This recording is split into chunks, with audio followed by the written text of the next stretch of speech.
Okay, so um, this is something that you could do at home if you wanted to. This is kind of showing some rules in picture form. You probably have certain rules in your house.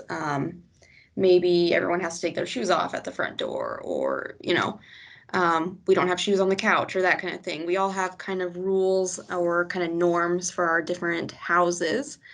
Um, and like we've talked about before, visuals can be super helpful for kids. So if there's a particular rule or choice that's hard, it can help to put it in kind of a picture form. So this is a visual of kind of what bedtime looks like. So bedtime looks like us picking our bedtime story and then obviously going to sleep. Um, but we may not, or it does not look like jumping on the bed.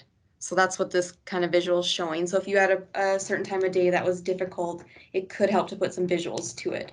And this is for this one with the adding the you may not. This is for 3 years and up. So if you have kiddos that are under 3, you want to just stick with providing the 2 positive choices. Um, so, because they're not going to understand that circle with the cross out, but a 3-year-old and up can start to get that concept. So, another thing that you can do is do this for choices. I was doing it kind of for a rule on this screen, but if you wanted to do, um, choice cards for certain things, or you can do this for like if you want to start doing those like I love you rituals.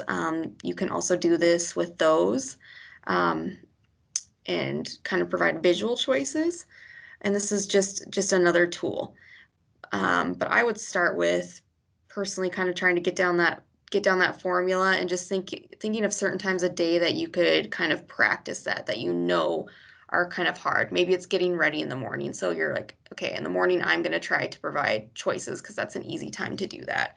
Or maybe it's dinner seems to be hard a lot of times to get kids to eat certain things.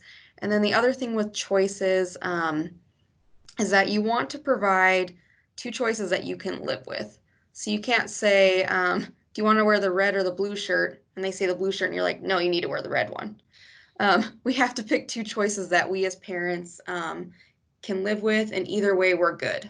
So that's just a kind of another tip for that. And like Brett said, there's going to be times where choices are not appropriate. So say your kid's about to run into the street.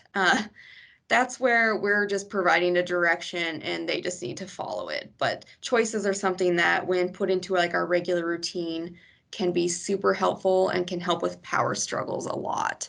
So, And I think one of the things as you're talking about, Beth, is um, I think we have to, like you said, is it has to be choices we live with.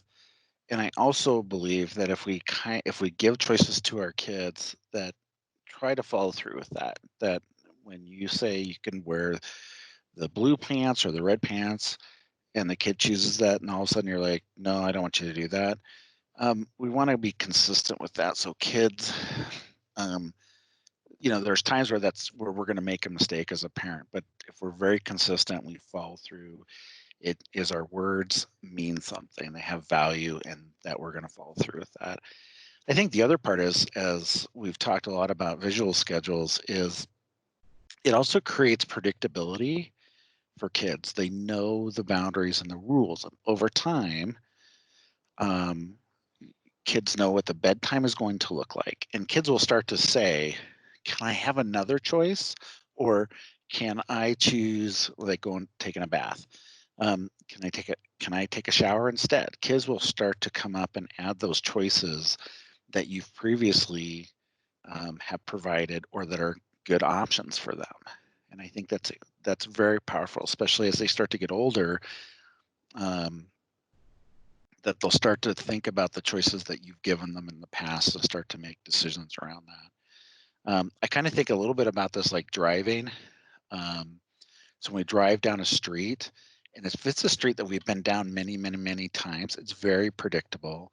There's stop signs, yield signs, stoplights, and oftentimes if we know what our choices are, we just don't even think about it. Like we just go down the road, we make those decisions as we go really quickly without putting a lot of thought into it because we already know what those choices are. And life tends to go smoother that way. And that's kind of the premise and some of this around working with kids is if they know what the choices are, it's very predictable. We front load it in the sense that we create these schedules and routines for them that they tend to function better. So hopefully that helps out with that, understanding that more. Yeah, and I think, that's sorry, it. Brett, I think No, that that's okay. also remembering, because I believe we did encouragement last time, you can use both of these things together too. So it's really great once they've made a choice, to then again use that encouragement. Like, you did it, you made this choice. And, the encouragement looked different depending on their age, on how you present it, and just being sincere and stuff like that. And also with providing choices, we're also using composure in that, because the way that we present the choices is also important. If we're yelling when we're giving choices, that's not going to be very successful. So keeping all that we've went through up to this point, our composure and providing that choice, and then also the encouragement once they've made the choice, is also going to be very powerful for kids.